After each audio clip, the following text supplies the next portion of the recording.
This program is brought to you as a public service by Maui Causes. Maui Causes is a crowd-funded media production group that provides media production services to a variety of environmental and progressive causes here in Maui County. Visit us on the web at www.mauicauses.org.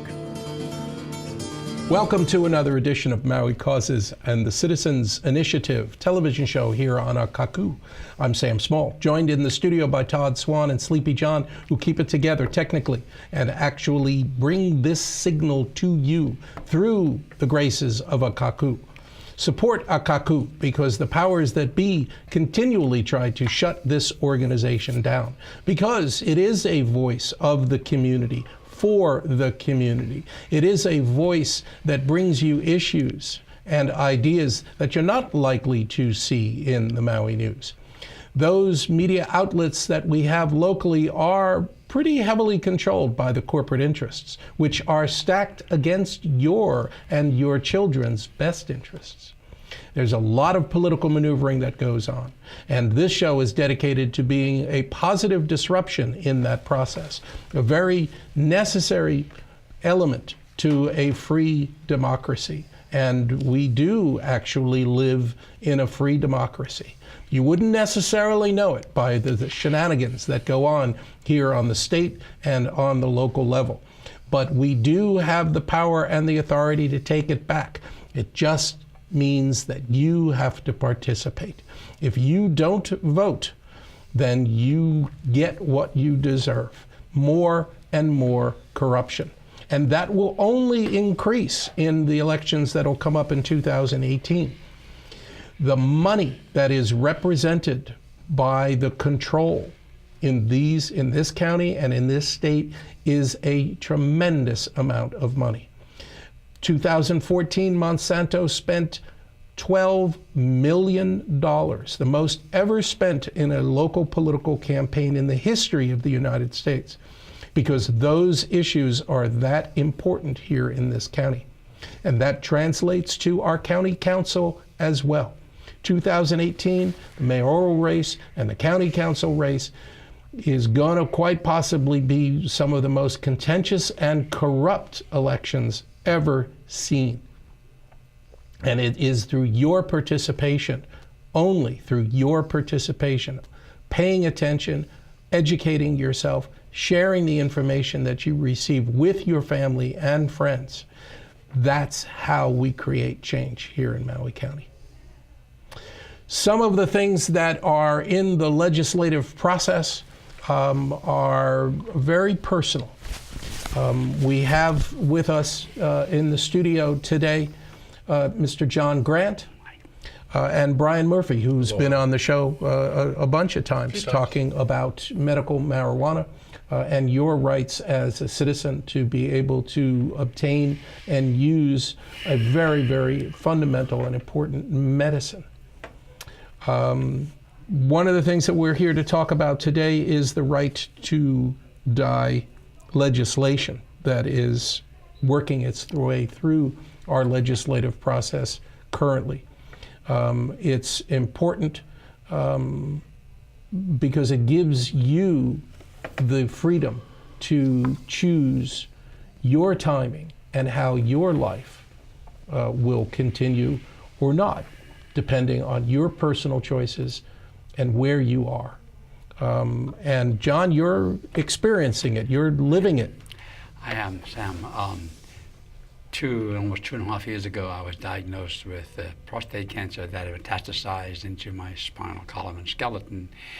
And it was biopsied as the most aggressive and fastest growing one. And my doctors told me I had 6 months to, if I was really lucky, 18 months, and if I was really lucky, 2 years to live.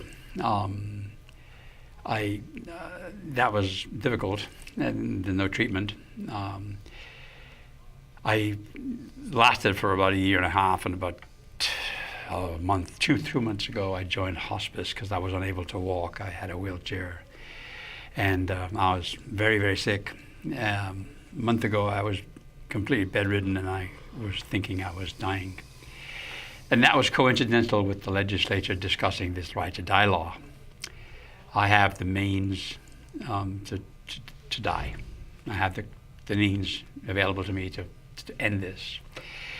And the reason I'm here today is because there was a state senator who was in a very similar position to me, dying. And he somehow didn't die, he went into remission.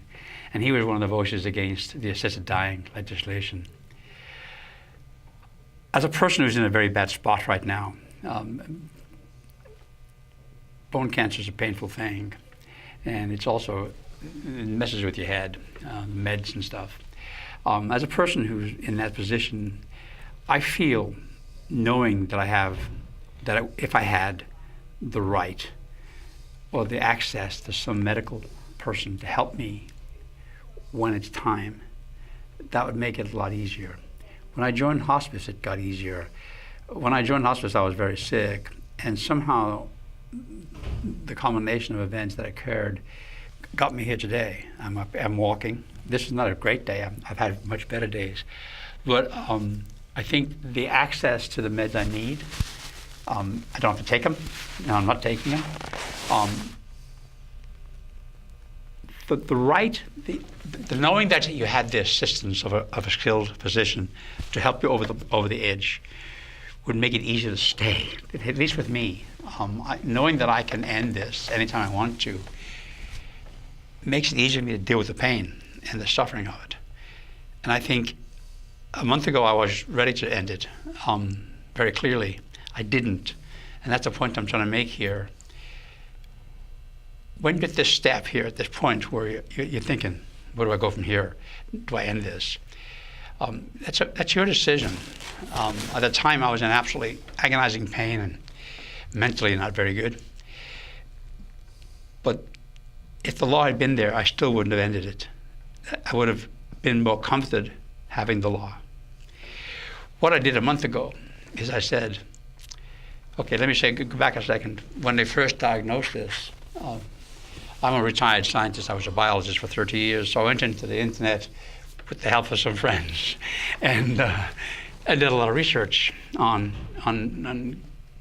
cannabis medicine. I went to a place in California because I had a license in California. I got a license in California, and I bought some very, very expensive oil, almost $10,000, and started taking that oil. I think it slowed my cancer down. All research I see suggests that it inhibits the growth of metastases. And that's where it's at with me and cancer, especially with these things growing in my spine and my bones. Slowing those guys down makes my life much more livable. Anyway, a month ago when I was really sick, my partner said, you gotta stop laying here trying to die and try to live. So I quit all those morphine meds and used medical marijuana. And here I am today. I thought the morphine was driving me crazy. I was making incredible decisions. Irrational decisions. Irrational decisions. I was savaging friends, losing friends. Morphine is very, very powerful stuff. But I'm off it, and I just take the oil now, and I'm at least functional human being. I've been working around the house. I think there's two things we need to talk about here, tied together in my mind, is assisted dying and the ability to palliative care. I would not be here now today without that oil. I am totally convinced. I say that as a person, as a patient, as a scientist. I really believe in that oil. Any questions about my journey? I'll be glad to talk about them. Well, if you would, Brian, give us some background on the oil that John's talking about and how that assists, or in his case, has now replaced the morphine.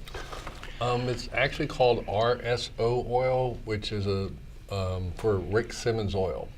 And what it is an alcohol extracted full spectrum oil where you get very high level, and we prefer sativas when we're dealing with cancer patients, which is a very high level of THC. And it extracts all the oils out of the plant, so there's no vegetable matter, you just concentrate it down to an oil. I've actually dealt with quite a few different pancreas cancer patients, prostate cancer, on and on and on, and the pain issue is always a big issue, and it's rather interesting. Another common thing I keep seeing is when they're doing pharmaceutical narcotics, it then creates like attitudes and like what I would just call opiate-based problems for the individuals that they don't need on top of it. With the cannabis oil, we sort of giggle because, as John will attest, once you get into doing, and these are very large doses of oil. He does approximately a half a gram to a gram a day, so now he doesn't have to take any narcotics. We actually call it chemo with a smile. It's about the same as taking chemotherapy, very short days, but very productive time when you're up. And I find, especially when you're dealing with end-of-the-life issues, the ability to have a clear head from the pharmaceuticals really make people mellow out and chill out. Right. Most of the people I run into who are really into the I want to end it type of situation are dealing with like a pancreas cancer, which is unbelievably painful.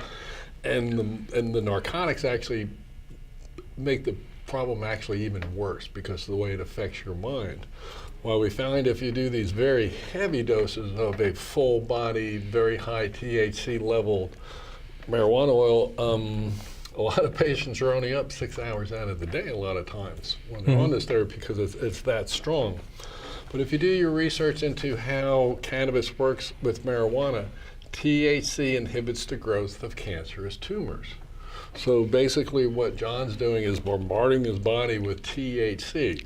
And I never liked the term remission, but most of the patients I encounter and work with helping them create their oils for their own use go into remission.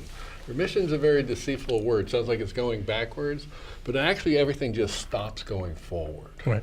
And as John will attest, if you can get in the right mental state and have the normal functions of life to interact with people and enjoy life, as he's another example of mind over matter.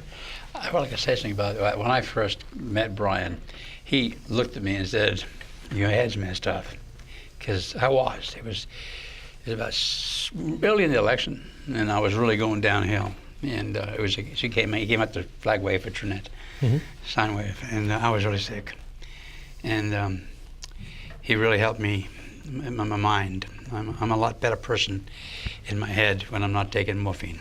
Anybody is a lot better person when they're not taking morphine. Yeah. And just let me add, and it usually is morphine cocktails, as in all of a sudden, oh, you're getting anxious here, let me give you some diazepam, Valiums, and all of a sudden they got this. Oh, and then you got. I took lorazepam and I went nuts. Right. Right. Well, again, a lot of medications do work, and a lot of the cancer patients need multiple medications. When it comes to the marijuana issue, what we found is one thing about marijuana is it has a very interesting analgesic effect, and analgesics are the anti-pain stuff. And what it is, if you were to take like a Vicodin in the morning, and 4 hours later when it was wearing off and they said take another one to reactivate that feeling, it turns out if you do 2 milligrams of THC, you reactivate that Vicodin. It amplifies the original dose. Right back up again. And that can cut your dosage down Exactly. by 1/4. Basically, that's what I work with patients when I come in and meet them the first time, is to explain how it works. And they all like laughing at me at the end of the week how easy it is to step down off of, if they ever just tried to step down off of that dosage technically. And that is true not just in palliative care with someone who's facing end-of-life pain. That's actually anybody who is taking an opioid for any pain situation. If you've broken your leg, if whatever the situation is, if you find yourself taking Vicodin or these other opioids that are extremely addictive, the doctors will put you on a dose. You're taking one of those pills 4 times a day. If you avail yourself of the legal RSO oil as medical marijuana, It's a conjunction with. Take it in combination with at the right times, you can knock your dosage down to 1/4. That's a huge difference. It's a huge different chemical load on your body. A month ago, I quit taking it cold. I just started, No more morphine at all. Yeah, and I amped my oil up. And it's not as high as it was, but I got the oil up for those first 3 days. And I went through the first 3 days of discomfort, just on the oil. And it's gone. I have no pain. I have no pain. It's shocking. I wonder why I have no pain, because the meds are still in there. Those bony growths are still in my spine. Right. I mean, why don't I have no pain? Well, Oil. That's all I can think of. Well, the reason, That's the only thing you're taking. That's the only thing I'm taking. Well, the reason I'm John taking has a little bit of a corticosteroid. That's all. the reason he's not actually feeling pain right now, people have to realize our body's an amazing freaking machine.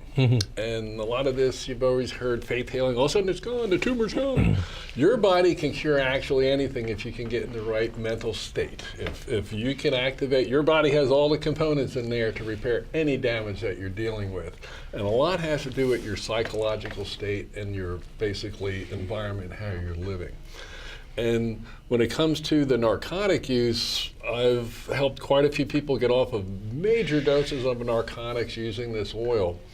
And it's always been rather interesting to me, as in when you read the literature on narcotics, which I did to try and get an understanding and everything, everybody who did the research to develop the drug had been looking at you be using it for a week.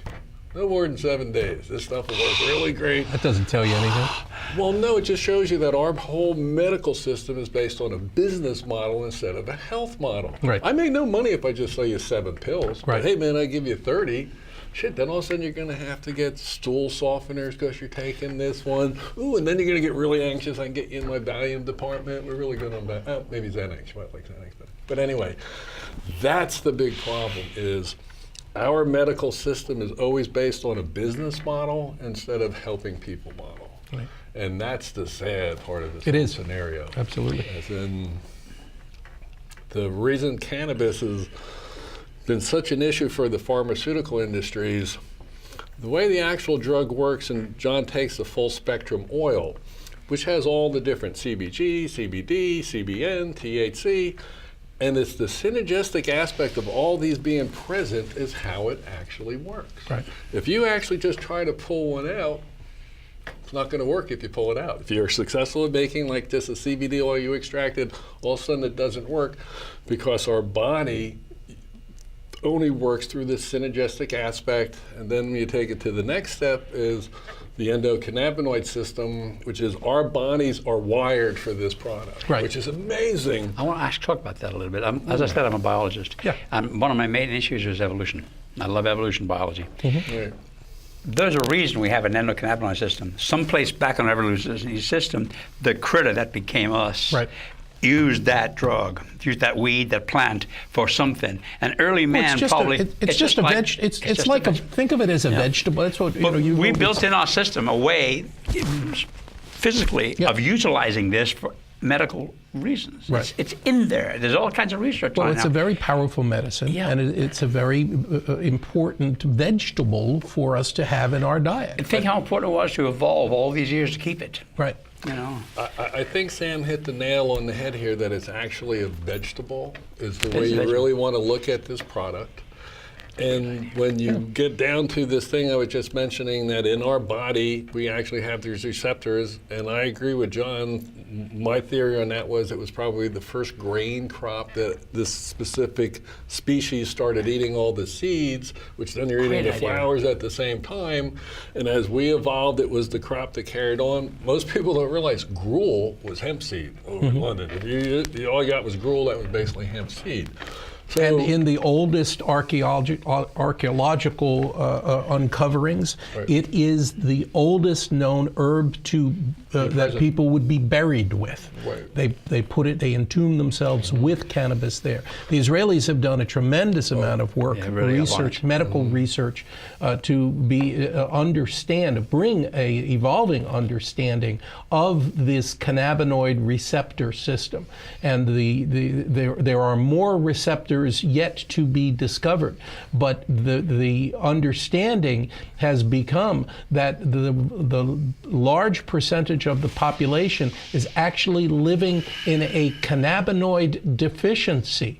We have, because of economic and political forces, have had this important medicine, this important plant food removed from our society for business purposes.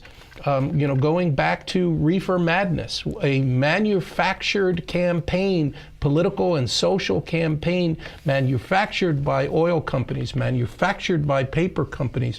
Why? Because hemp was the source of paper. Hemp was the source of fine oils before. And they took it out. They manufactured a campaign to remove these important medicines, important products from our society. And just to add one more little tail on to this whole endocannabinoid system that we all have in our body, which are receptors, the latest research that I've been following and paying attention to is that on a molecular level, that the cannabinoid system is the balancer for homeostasis in the human being species. So if you're dealing with environmental issues, pollution from pesticides or something, or social issues where, on and on and on. Anything that's stressing your system. Anything that's stressing you, this is the component that does the balancing and pulls when needed, let go when needed. And in my theory, that's probably one of the main reasons that they don't want this to be successful and they don't want this to go forward, because economically, it's bad for business. Right.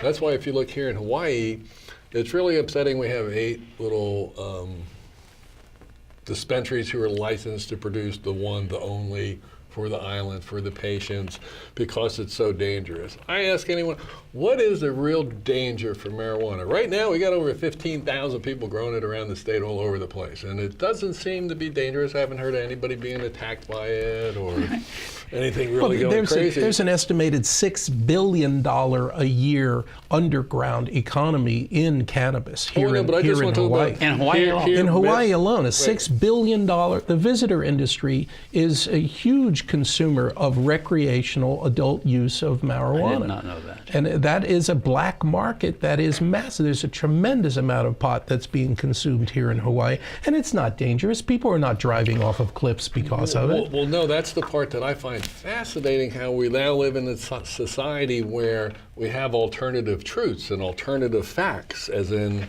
here, we have the police testifying constantly how we have to have it. Marijuana has to be grown indoor, behind lock and key, under lights, all the security, every plant has to be tagged. If I would have had the prescription for OxyContin, I could just produce millions of them and send them out the door. I don't have these cameras and all this stuff that you need for marijuana.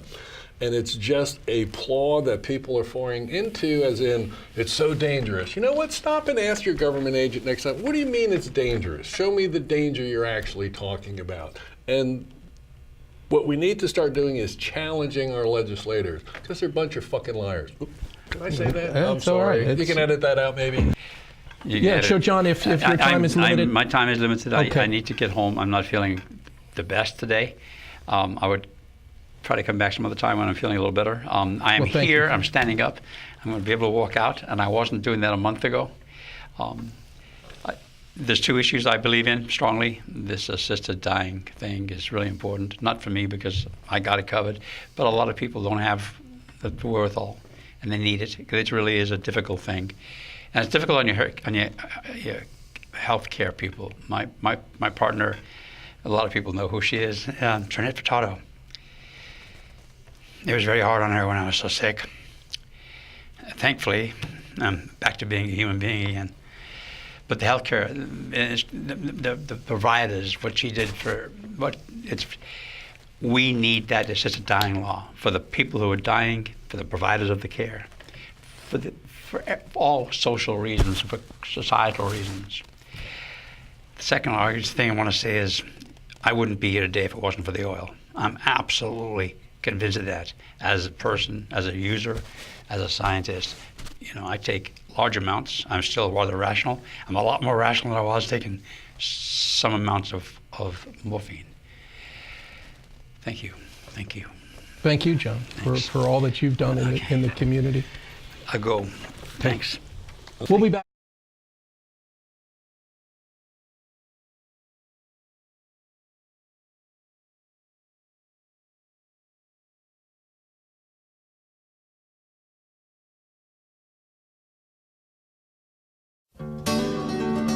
There's more to our show in just a moment. This program is brought to you as a public service by Maui Causes. Maui Causes is a crowd-funded media production group that provides media production services to a variety of environmental and progressive causes here in Maui County. Visit us on the web at www.mauicauses.org. We're back. One guest less than we were before. John Grant is a noble and courageous man and has been living with a tremendous amount of pain for years now. And our discussion has been today about the oil that he feels has extended his life and has given him back a quality of life. And our guest remaining, Brian Murphy, is well experienced in assisting medical patients like John who are at end of life, who are living in great pain. Brian assists them in so that they can make, under the medical marijuana laws, legally medicine for themselves that can not only extend their lives, but increase the quality of their life. We are fortunate here in the state of Hawaii because from an extraction standpoint, how to get all these cannabinoids out of the actual plant material, we legally have 190 proof alcohol. Mm-hmm. Now that's the safest extraction method. You have all types of butane extractions and all kinds of people bad stuff. Bad stuff. Those are complex carbon rings that you do not want to be ingesting. Right. But what we found was, and luckily here in the state of Hawaii with the 190 proof, we can actually just extract out all the oil off. And again, people don't realize it's not in the vegetable plant, it's actually coating the pot plant is what you want. Uh-huh. All that melts and we make it into oil. And I've assisted, I guess I'm on 17 now, different individuals in John's similar states. Some of them had pancreas cancer. And the reason I keep, I think, bringing up the pancreas cancer, that was the most painful. When I would come into someone's house in the morning. And fast moving too. Yeah, everything about it. But what was always interesting was when I would get to their houses in the morning, you could see the wrinkles of pain on their face. Now there's different ways of ingesting the oil. And now in John's method, he ingests large doses in a capsule. Takes a little bit to kick in, but it works real well. And for him, it's really going well. Now, when we were dealing with the pancreas cancer patients, the issue was it was pretty long before that actually kicked in. 45 minutes is a long time when everything's to be in pain, yeah. Really miserable. So I started doing more research, and I found out that if you get it to a certain temperature, you can vaporize it into a gas, and they could just actually breathe in the vapor. And it was, for another better term, freaking amazing. And that's not smoking. No. It's not you're not burning it. No, it's again. These are essential oils, so they vaporize. Right, and basically the way this works is it's similar to petroleum cracking. And give you a little oil education here. Those big refineries you see all over the mainland, we have these tall towers with wires around, a little flame at the top going off. What that is a cracker. What they do is they put in crude oil in the bottom, and as it goes through, it's heating it up at different temperatures, it rises, and they pull off different gases to make different products. Mm-hmm. That's the same thing that works with cannabis, as in when luckily the THC or the lighter are the first to pop off to vaporize in the oils, and when it comes to ingestion, and again back to the pancreas cancer patients, you would see the stress all over their forehead, and once we got the vapor going and they got one or two, basically it's very similar to, remember when you were a kid with the over the bowl towel thing? But anyway, once they got a little bit of vapor, basically they come out, their forehead is totally flat, and it was like, hey, let's get in the wheelchair and go somewhere. Now, this is short-lived though. I mean, they get a good 20 or 30 minutes, and then all of a sudden you start to see the wrinkles popping. And I'm specifically talking about the pancreas, which I feel is the most painful. And I could see where on the right to die issue, a person like that should be the one to make the decision. When you're dealing with that much discomfort and that much, and no chance of coming out the other end either, when you get down to it. Yeah, you'd be on treatment. I agree with John. At that point, they should have the option, and I think John hit the nail on the head. It should be an option because, again, as with John, I've been watching him over the months, and we talk story and stuff. And when they think they have the ability to do it, they get settled. If they don't think they can commit, exit on their own terms, you get panicky. They get panicky constantly, but I don't know if you caught part of his conversation. He's in the position where he feels he could take care of that if he had to.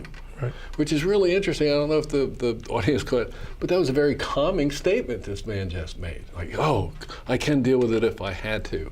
Who are we to decide when and if someone should have that decision? What are you going to do, arrest somebody for suicide if they did it? Again, the whole ironicity, but again, there needs to be regulation. I was very impressed how John kept bringing up that he would like to work with his doctor. That should be the law. Right. You and your doctor get together, come up with a plan. Who are we to be even involved in that plan?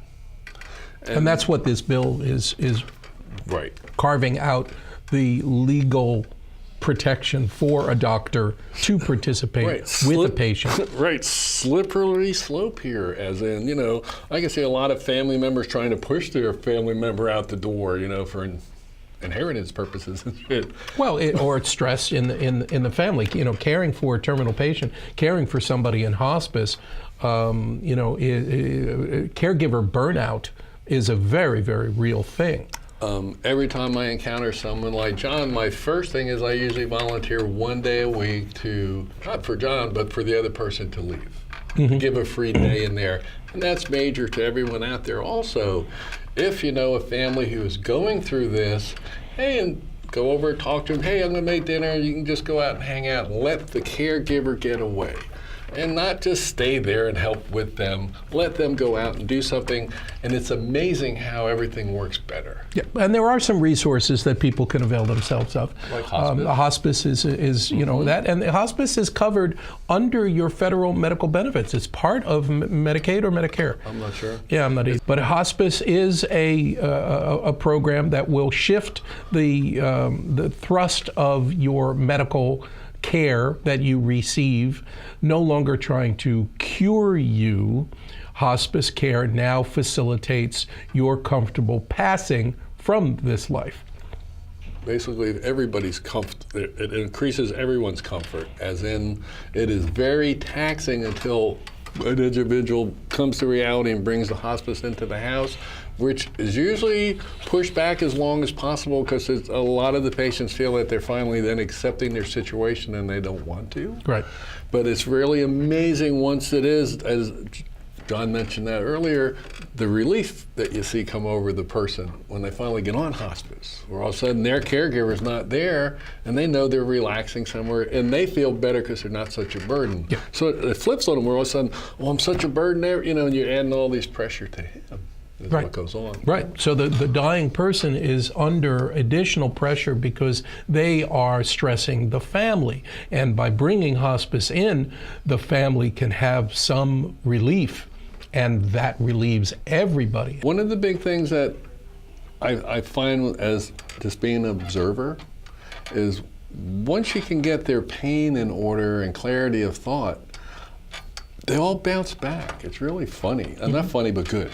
A good thing. Funny good. And I still find it amazing because the people I meet in the early stages to the people I saw toward the end, they've all improved dramatically to where when it does come to the end and transition time, they're at peace. Mm-hmm. And as a society, that's our whole goal when we're dealing with people who are terminally ill, should be giving them peace. No lack of stress, and again, all those little things you're talking about. This society where the medicine is based on insurance, and certain times you qualify for it or you don't, and if you don't qualify it, you don't get the hospice. How terrible is that? And I feel that the whole insurance company should be one of those one-payer things. Why do they have that for profit? So I'm going to profit off of your discomfort. That's about as un-Christian as you could be for all you Christian people out there. For anybody, anybody with a conscience, to have a profit-driven healthcare system is it's criminal. and the resistance of the corporations, the pharmaceuticals, the medical establishment, who have worked their way into the universities and absolutely assert their control over the entire medical and research community. All of that is severely broken and needs to be overhauled. No question about it. Locally, you can get assistance at the end of your life period through a variety of different places. There are a number of hospice organizations here. Hospice Maui was my direct experience, and they were just phenomenal in their ability to assist both my mom, the patient, and the rest of the family in supporting us in a number of different ways. You can also look for Doorway into Light, a organization that we have had support, that we've done support and work with here on Maui Causes for many years. Bodhi B is a local interfaith minister and runs a organization, doorwayintolight.org. And it is community-based. It is a not-for-profit funeral service, and you can get the full range of funeral services at a much lower rate. As well, they can assist you with preparing and getting ready for the issues around the end of life. And we want to welcome you. We were just talking about what you do as an interfaith minister and the services that are available through Doorway into Light and at the Death Store. So if you would tell us a little bit more about what people can, what services and benefits they can get by visiting you at the Death Store. Yeah, the Death Store has really turned into an educational community resource center for people that want to educate themselves about what they could do if they chose to develop a living relationship with the fact that they're going to die and they don't know when. Some people come in who are just curious and want to be educated. Some people who come in who are dying or a family member is dying. Some people come in who are grieving. Either someone has just died or has died years ago, or in fact, just on the radio show, we were talking about what happens when your loved dog dies, and how deep that experience can be. Sure. And now we have a workbook for basically taking care of all the business of what to do before you die, so people aren't left with wondering either where your important papers are or what you wanted them to do when you did die. So a lot of counseling, a lot of education, a lot of support. And the changes... A lot of caring. Thank you. A lot of caring. The changes that you see in people as they enter this process. A lot of folks, it's very difficult to talk about the death process in public. We've done marketing together in trying to sell educational content, and it's very challenging to get people to want, have a willingness to even broach the subject with a loved one. I haven't found anything tougher to sell.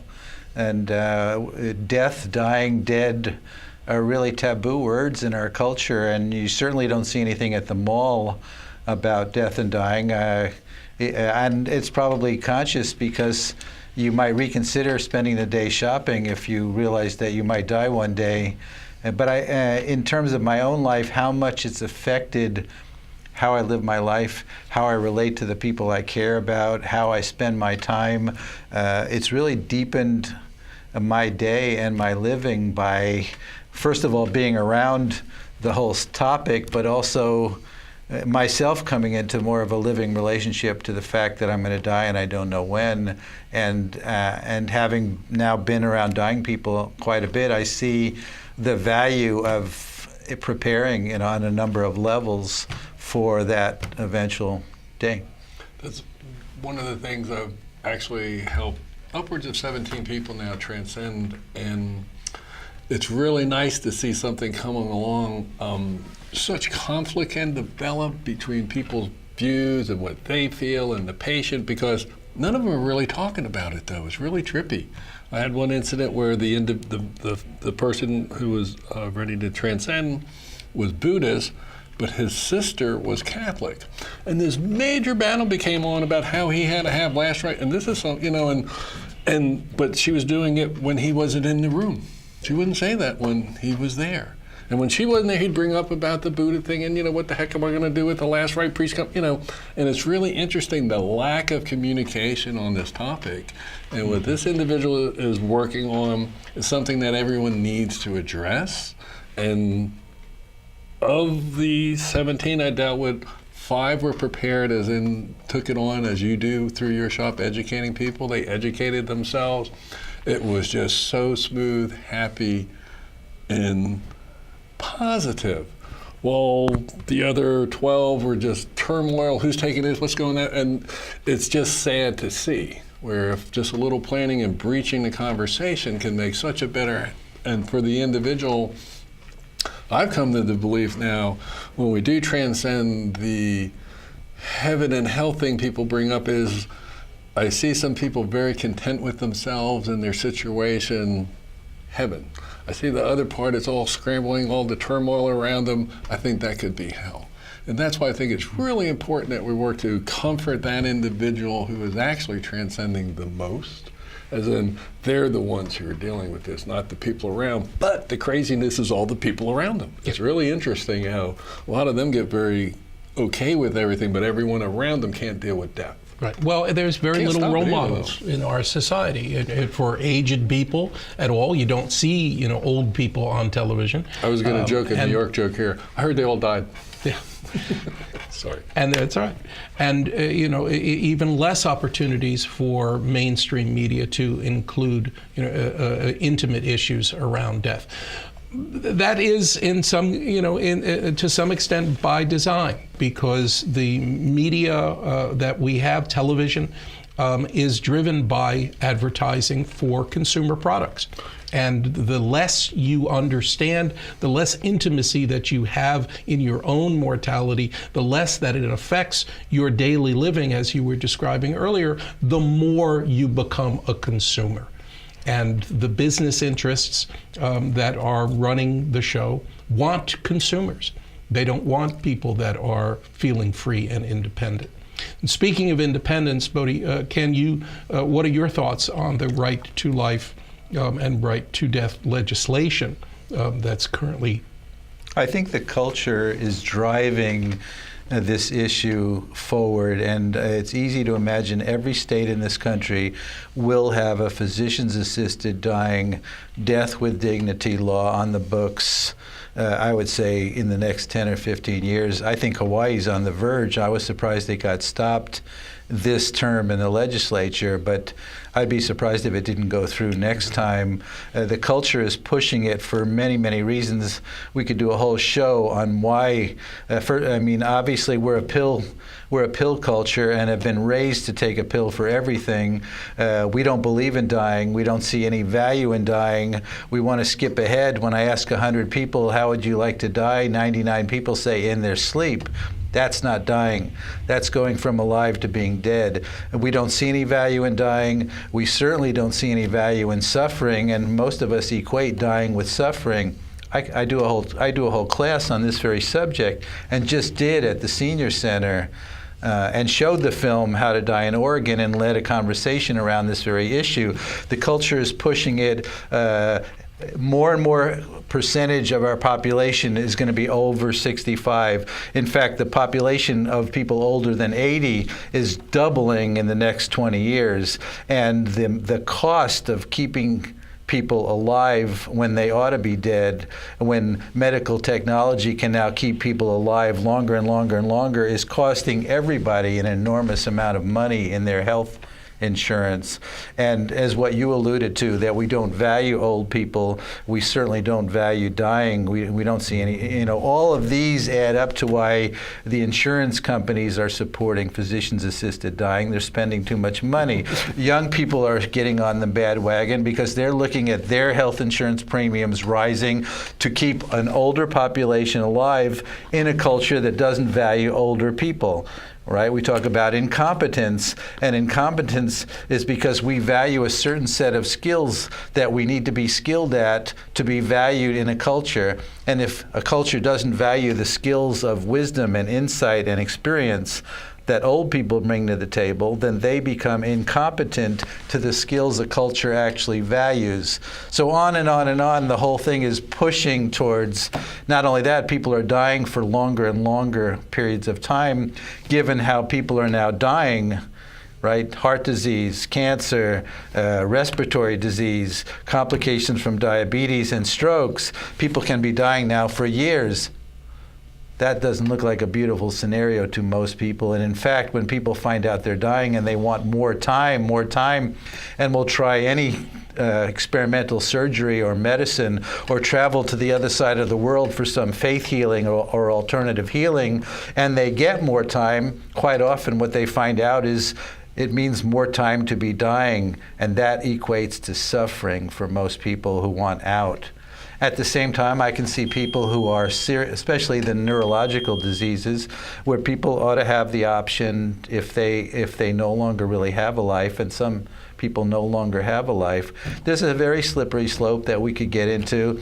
What I add to the conversation without having a right or wrong about it is, what if your life doesn't belong to you? It's a big teaching, and to me, huge teaching to me that my life, in fact, doesn't belong to me.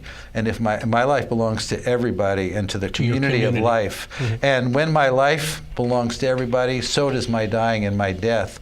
And you alluded to it. If it's not part of village life, how do we learn how to die? Mm-hmm. We can't if it's made all invisible and given over to experts and it disappears.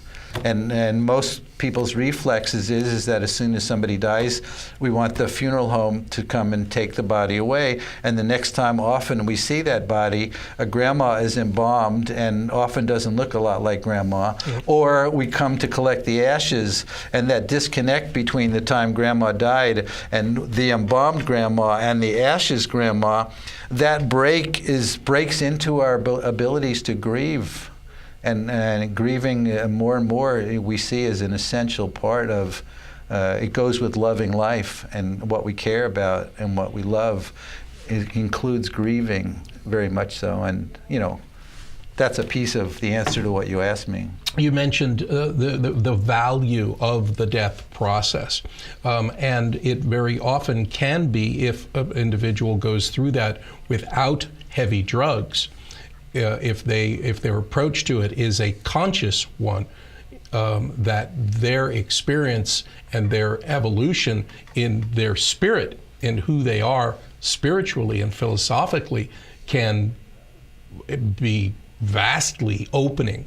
It cracks open a whole door of awareness that can really change the whole process if they embrace it.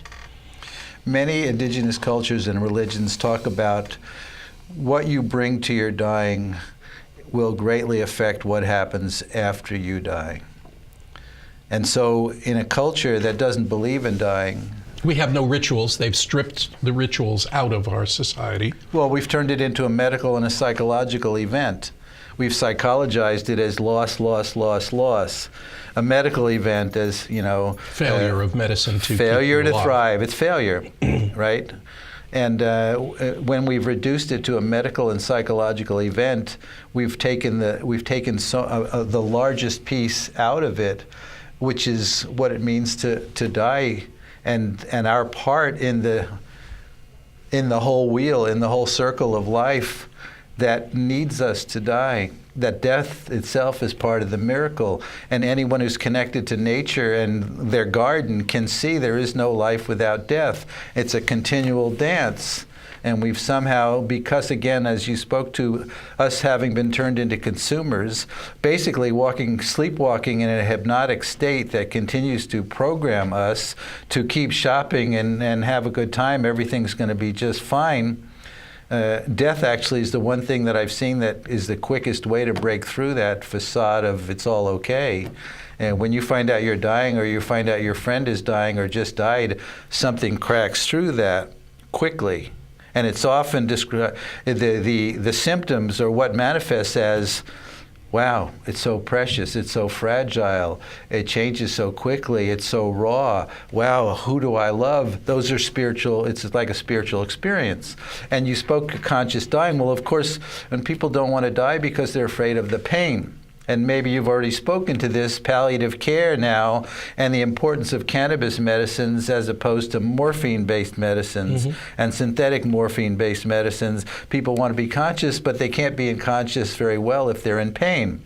So there's that fine balance in taking some kind of medicines or plant medicines that help people be enough out of pain to be conscious and present, to be able to consciously walk towards their death. And even that's a revolutionary concept in a culture where nobody wants to die, and most people are backing into their death, wanting to live as normal a life as possible. It's fascinating because we just had this discussion, when do you start to die? And again, 99 people out of 100 say when you're born. And I used to think that was true until I sat with people who were actively dying, and it was clear to me they were doing something I wasn't doing. And in this Kaunoa class, one of the elder women said, well, what were they doing that you're not doing? Which was a great question I hadn't considered, but it was clear they were doing something I'm not doing. And I realized that what they were doing, if they were facing their death, was the acceptance and the realization, and maybe even the love, that the train of life that we're all on, in terms of the energetic around what are we going to do, what's happening, how's our friends, connection, relationship, plans. Who's liking me on Facebook. Hopes, who likes me on Facebook. Is this train that's going on, that the living are living the life of life. And someone who's actively dying and recognizes that as true realizes that that train is going on without them. They're not on that train. They've been left off at the last stop and are not getting back on the train, and which of course is its own bardo, you could say, its own experience. Sure. And I don't know what that experience is because I've never been actively dying. Right. Until you're I can there, only you can't see know. what I see when I look at it. Right. And then when you hear people, and I often hear people say, I'm dying, but I'm going to live as normal a life as possible, which to me is an oxymoron, which is those people who are actively dying who want to stay on that train and make plans and keep it going and what's for dinner. And of course, dying people bring it right down to what's the next breath. And, I'm thirsty right now. Can you, wet my lips? But most people are not embracing that dying is a good thing or has any real value. So how do we learn how to die? And why would we want to learn how to die? These are important questions. I want to thank you both. We have a quick summary to say that right to determination, your own self-determination in the death process is legislation that has been working its way through the process. It may not have survived this year. It made it through the Senate. Right. It did not make it through the committee in the legislature. Next year, House. It'll be back. Because it is a necessary element in our free society to empower people to be able to make that kind of choice. Legalization of marijuana in total is actually an important legislative process that needs to be addressed here in Hawaii. We have a medical distribution system that is coming online under great stress because it's severely flawed, designed by a police state to handle people's medical needs and the benefits of cannabis on many levels. That is, you can get information on these kinds of things on Bodhi's website, doorwayintolight.org, and Brian Murphy's website, patientswithouttime.com or .org? I think it's .org. .org, I think so too. Patients Without Time. It's a button online. And Roger Christie's wife is still in prison, right? Right, good point. Cher's still in prison. Me and Mary write her letters on a regular basis, and that's ridiculous for this country to allow our government to lock someone up for that for so long. And Roger spent 2.5 years in prison. She was out on appeal while the whole thing went on, and to show you how nasty the federal government can be, when Roger's sentence ended, they had their final hearing and their motion was turned down, then Cher had to start her sentence. Separate. So technically they ended up being separated for over 5 years on a 2-year sentence, which I feel is unconscionable. It's just unbelievable our government lets stuff like that happen. On a federal level, the rate of incarceration for marijuana is out of control. There's no justification for it. There's no justification for hemp being a Schedule III controlled substance with a risk and danger equivalent to heroin and other hard narcotics. It's absolutely absurd. It is purely a manipulation of the political and economic system here in the United States. And you are encouraged to support hemp research. Here on Maui, we have the Hemp Research Institute .org. And you can get information about how that organization is working in our state legislature and in the public realm to bring awareness to the many benefits that agricultural hemp can have, industrial hemp can have, medical marijuana, legalization for adult use. Very important issues all here pending in Hawaii. It's part of your education as a citizen to make yourself available to understand these issues and participate in the electoral and political process to support your best interests and your children's best interests. Thank you very much. Thank you, gentlemen, for joining us. Thank you to John Grant. And thank you all for your support of Maui Causes. Go to mauicauses.org, make a donation, help us continue bringing programs and information like this to the public. See us next week. This program is brought to you as a public service by Maui Causes.